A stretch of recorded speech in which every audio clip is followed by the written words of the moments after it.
और यहाँ पे ऑल पे सेलेक्ट करें। तो जो भी मैं वीडियो अपलोड करता हूँ तो आपको उसकी सबकी नोटिफिकेशन मिलती रहती है। चलो अब जाते हैं ब्लॉग पे और आपको दिखाते हैं रानी पद्मिनी के बारे में। ये मेरा ब्लॉग है। इसमें लिखा है, देख लीजिए। हरी सिंह जी की भाटी की पुस्तक है, उनसे लिया गया है। मेवाड़ की इतिहास प्रसिद्ध रानी पद्मिनी जैसलमेर के रावल पुनपाल जी, जिन्हें सन 1276 ईस्वी से वहां से निर्वासित कर दिया गया था और जिन्हें अपना शेष जीवन मरुस्थल की वीरानी से बिताने के लिए बाध्य होना पड़ा, उनकी राजकुमारी थी। इन्हीं के पड़पौत्र राव रणकदेव ने सन 1380 के में थोरियों से पुंगल जीतकर भाटियों का एक नया स्वायत्त शासी राज्य स्थापित किया। ढोला मारू के इतिहास प्रसिद्ध प्रेमाख्यान की नायिका मरवणी भी पुंगल के पाहु भाटियों की राजकुमारी थी। समय व्यतीत होने के साथ पुगल की पद्मिनी दिव्य सौंदर्य का पर्यायवाची बन गई और पुगल क्षेत्र के भाटियों की सभी बेटियों की सामान्य पदवी पुगलरी पद्मिनी हो गई। आज भी ये परंपरा यथावत है। आज भी पुगल के क्षेत्र में जो बेटियां हैं उन्हें पद्मिनी ऐसा कहा जाता है। यह एक सुप्रसिद्ध तथ्य था कि पूगल संभाग की कन्याएं बहुत सुंदर, व्यवहार कुशल, सुडौल, सुगठित और तीखे नाक नक्श वाली होती थी। जहां विवाह के पश्चात घर की यथाकला व्यवस्था करने में वह चतुर होती थी, वहां उनके पति का अगाध प्यार प्राप्त करने की कुशलता के साथ साथ पूरे परिवार को स्नेह पास में बांध लेती थी और परिवारजन भी बदले में उसे भी अधिक स्नेह देते थे। पानी की कमी, साधनों का अभाव, जीवन के लिए जीवन के संघर्षता में उन्हें मितव्ययिता, भाग्यवादिता और निर्भीकता के गुण आत्मसात होते थे।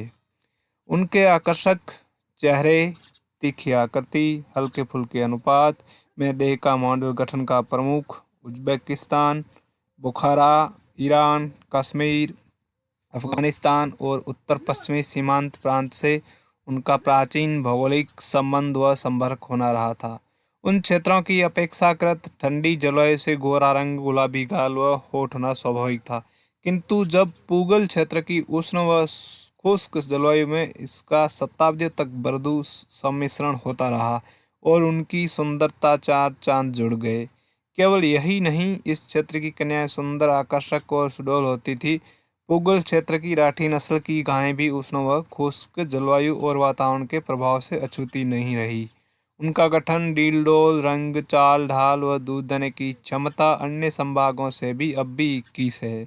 यह सब रेतीली उपजाऊ मिट्टी, अत्य उष्ण व शीत जलवायु, शांत व सामान्य खाना पीना एवं सहिष्णुता की देन है। जब भारतीयों के बेटे बेटियों के वैवाहिक संबंध पश्चिमी के सिंध और पंजाब प्रदेशों के बजाय पूर्व में दक्षिण पड़ोसियों से होने लगे तो इनकी पुत्रियों के शारीरिक गुणों का जहाँ ह्रास हुआ, वहाँ भाटी माताओं से अन्य राजपूतों की संतानों में शारीरिक गुणों में शोभनीय अभिवृद्धि हुई। अगर हम प्राचीन ऐतिहासिक कार्य दृष्टि पर डालें तो पाएंगे कि रानी पद्मिनी के माता पिता उनकी जाति व कुल को अनावश्यक विवाद का विषय बना दिया गया है। मेवाड़ की रानी के जीवंत की यथार्थता पर सभी सहमत थे, परंतु कोई भी राजपूत जाति उसी अपने बेटी मानने को उद्यत नहीं हुई, क्योंकि सभी अपनी स्वर्णहीन भावना के कारण उसकी सुंदरता व नाम के कारण घबराते थे। उनके अंतःकरण में भी कहीं न कहीं यह गहरी भावना बैठी हुई कि ऐसी पद्मिनी पूंगल के सिवाय और कहीं कैसे हो सकती थी। पूगल के भाटियों की व्यवस्था ये भी थी, कुल मिलाकर वो अनपढ़ थे।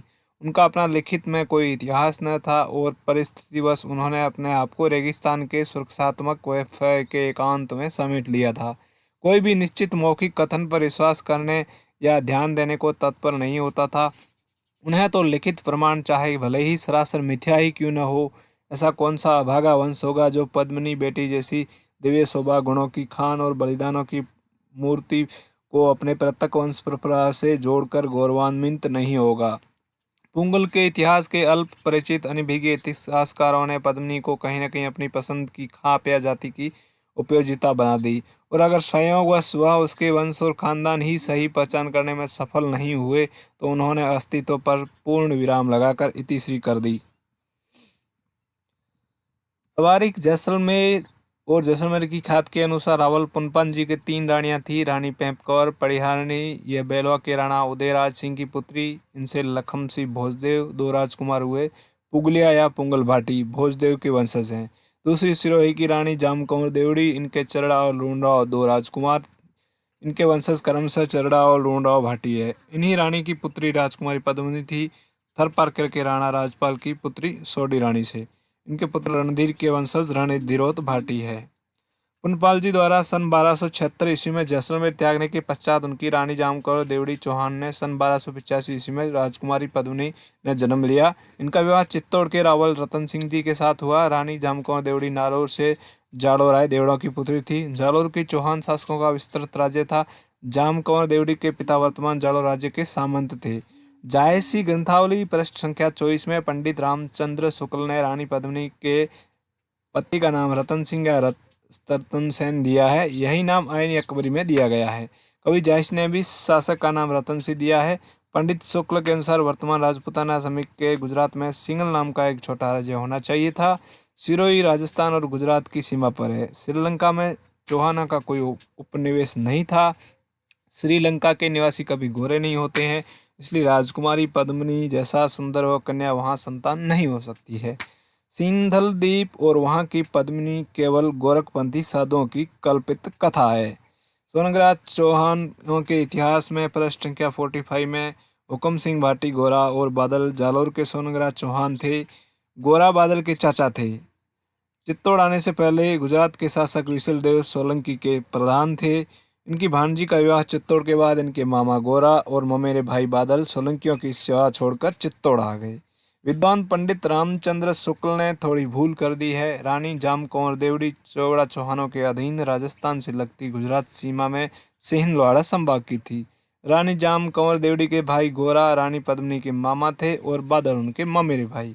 क्योंकि गोरा और बादल रानी पद्मिनी के ननिहाल से थे, इसलिए सन 1303 ईस्वी में चित्तौड़ के जौहर से पहले इन्होंने मर्यादा संबंधित मार्गदर्शन भी अपने ननिहाल पक्ष से लिया था। नाडोल के देवड़ा गुजरात के सोलंकी शासकों के प्रधान सामंत थे और लंबे समय तक उनकी सेवा में रहे। आसराज चौहान ने इन देवड़ा वंशजों के पास सेहनलवाड़ा की जागीरी थी। इसी राजा देवराज हमीर सिंह जी की पुत्री रानी जामकौर देवड़ी इसी सिंहलवाड़ा से थी। कवि जायसी ने सिंहलों की भूमि सिंहलवाड़ा को कल्पना से सिंहल द्वीप की संज्ञा देकर अर्थ का अनर्थ कर दिया। संभवतः पूर्वी भारत में दूर बैठे जायसी को उस काल में सिंहलवाड़ा के अस्तित्व का बोध नहीं था। उन्होंने पद्मिनी और सिंहल देश का नाम सुनकर ही कहीं पढ़कर सिंहल द्वीप की उड़ान भर ली और इसी भ्रम में मौज से पद्मावत काव्य की भूमिका बुनकर ऐतिहासिक काव्य की रचना कर डाली। कवि के भ्रमात्मक आधार ने ही पद्मिनी के सही अस्तित्व को सदियों तक उलझाए रखा। और पद्मावत में वैसे भी देखा जाए तो काफ़ी सारा मिश्रण है, इसको वैसे भी सही नहीं माना जाता पद्मावत काव्य को। वस्तुस्थिति यह रही कि रावल पुनपाल जी की रानी जामकौर देवड़ी सिंहलवाड़ा के राजा हमीर सिंह देवड़ा की पुत्री थी। इनके राजकुमारी पद्मिनी हुई, जिनका विवाह मेवाड़ के रावल रतन सिंह के साथ हुआ। हमीर देवड़ा पद्मिनी के नाना थे। पद्मिनी के मामा गोरा चौहान और इनका भतीजा बादल पहले गुजरात के सोलंकी शासकों की सेवा में थे।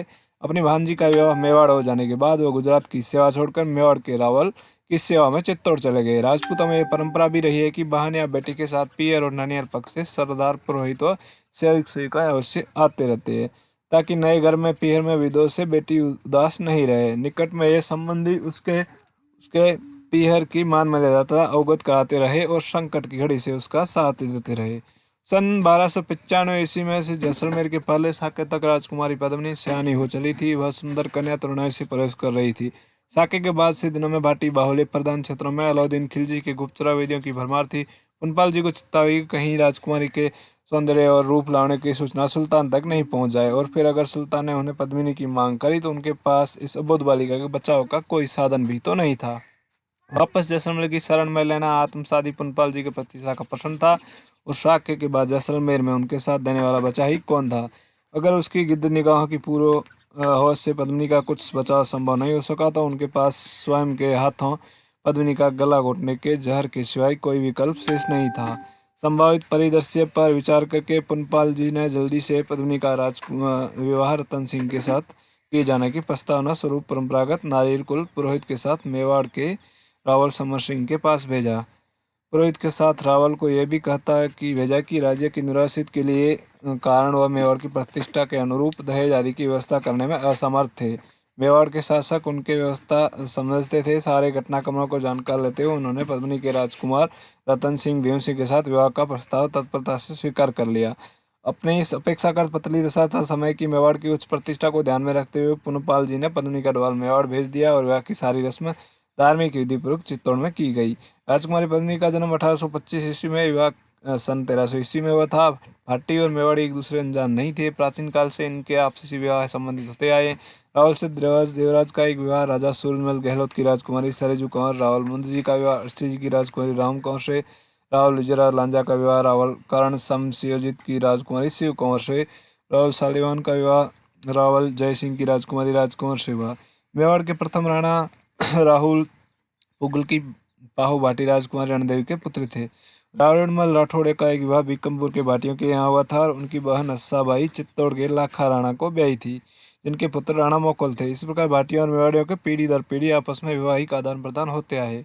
पत्नी के चुनाव का मुख्य आधार उनके गुण, सुंदरता, खानदान से होते थे। प्रमुख शासकीय जातियों के लिए वधु के पिता की समृद्धि गौण होती थी। जैसलमेर के भाटियों के मेवाड़ के वैवाहिक संबंध की बात 57 में यथावत बने रहे। राजकुमार रतन सिंह पद्मिनी जैसी उत्कृष्ट सुंदरी के रूप में पाकर निहाल हो गए। उन्होंने अपने शुभ अक्षरों को उसके लिए बार बार धन्यवाद किया, किंतु उनका अमुचित सुकल्प रहा।